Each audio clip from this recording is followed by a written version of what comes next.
وعلیکم السلام ورحمۃ اللہ۔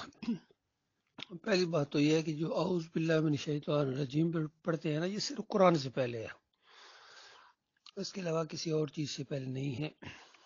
عام طور پر کوئی کام جو کریں، جو بھی کام ہے وہ بسم اللہ الرحمن الرحیم سے شروع کریں۔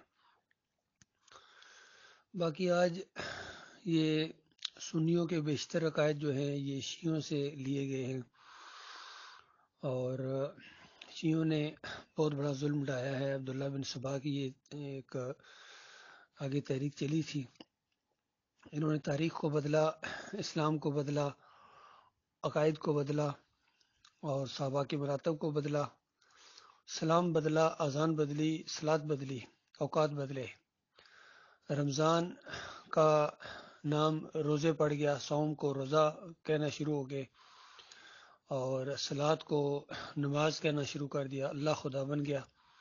تو انہوں نے ہر چیز کو بدلی کر دیا، یقین کیجیے۔ تو انہوں نے یہ امامیت کا عقیدہ گڑھا ہے، اور ان کے نزدیک ہی ان کا امام جو ہے یہ تمام انبیاء سے اوپر ہوتا ہے، تمام انبیاء سے۔ میں نے باقاعدہ ان سے بات چیت کی ہے، ان کی کتابوں شعبوں میں بھی اس طرح کی چیزیں ہیں۔ تو امام کے اوپر کہتے ہیں ہمارے اعمال پیش ہوتے ہیں، امام ہر لمحے ہر ایک سے واقف ہوتا ہے۔ انہی سے ان سنیوں نے لیا کہ ہمارے اعمال جو ہیں وہ نبی علیہ السلام کے اوپر پیش ہوتے ہیں، اور نبی علیہ السلام ہر چیز سے ہر لمحے واقف ہیں، ہر جگہ حاضر ناظر ہیں۔ یہ ان سے لیا انہوں نے عقیدہ، حالانکہ ان کو منع کرتے کہ یہ مشرکانہ عقیدہ ہے، لیکن ان کا زور تھا، اور خاص کر تاریخ لکھنے والے زیادہ تر شیعہ مورخ رہے ہیں، تبری ہو، ابن الخدوم، پتہ نہیں اس طرح کے جتنے بھی لوگ ہیں، اور ان کا یہ کہنا ہے کہ امام کا ہونا ضروری ہے، ہر لمحے کوئی نہ کوئی امام رہتا ہے دنیا کے اندر۔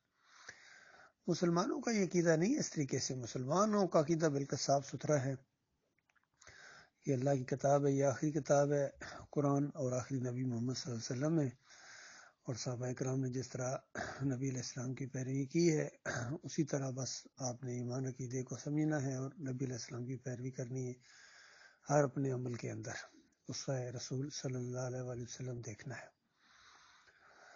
باقی یہ جو سنیوں کے 4 امام مشہور ہیں جن کا آپ نے ذکر کیا ہے، ان میں سوائے احمد بن حنبل کے کسی کے اندر کوئی عقیدے کی خرابی بالکل واضح نہیں ہے، نہ کوئی ایسی بڑی چیز ہے سامنے جس کو عقیدے کی خرابی کہا جائے۔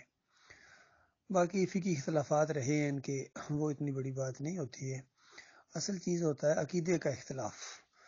تو بڑے ناموں میں جو 3 صدی کا بڑا نام ہے، بڑا مشہور ہوا یہ، اور یہ بہت بڑا پروپیگنڈے کے ذریعے اس کو مشہور کیا گیا، یہ بھی یاد رکھیے۔ بالکل جس طرح واقعہ کربلا یہ بیان کرتے ہیں، کتنا اس کے اندر جھوٹ ملاتے ہیں، اور واقعات کو ادھر سے ادھر اٹھا کے کر کے کتنا انہوں نے اس کو ایک مسئلہ بنا دیا ہے شیعوں نے۔ بالکل اسی طریقے سے احمد بن حنبل کو اٹھایا گیا، پہلے اس کو ہیرو بنایا گیا، حالانکہ اس دور کے اور کتنے لوگ ہیں جنہوں نے خلیفہ وقت کے ساتھ ٹکر لی، بعض معاملات میں ان کو کوئی جانتا بھی نہیں، لیکن احمد بن حنبل اس طرح مشہور ہوئے ہیں، اور اس کے بعد انہوں نے اس مشرکانہ عقیدے کو نہ صرف خود مانا ہے بلکہ اس کو پھیلایا بھی ہے کہ عود روح فی القبر کا عقیدہ، کہ قبر کے اندر روح واپس آ جاتی ہے، مردہ زندہ ہو جاتا ہے، بس مردے کے اندر روح ڈال دی اور پھر مردہ سننے والا بن گیا، پہچاننے والا بن گیا۔ پھر اسی عقیدے کو آگے بڑھایا ابن تیمیہ نے، ابن قیم نے، ابن حجر عسقلانی نے، اور یہ سارے مسالک نے اس عقیدے کو لیا ہے۔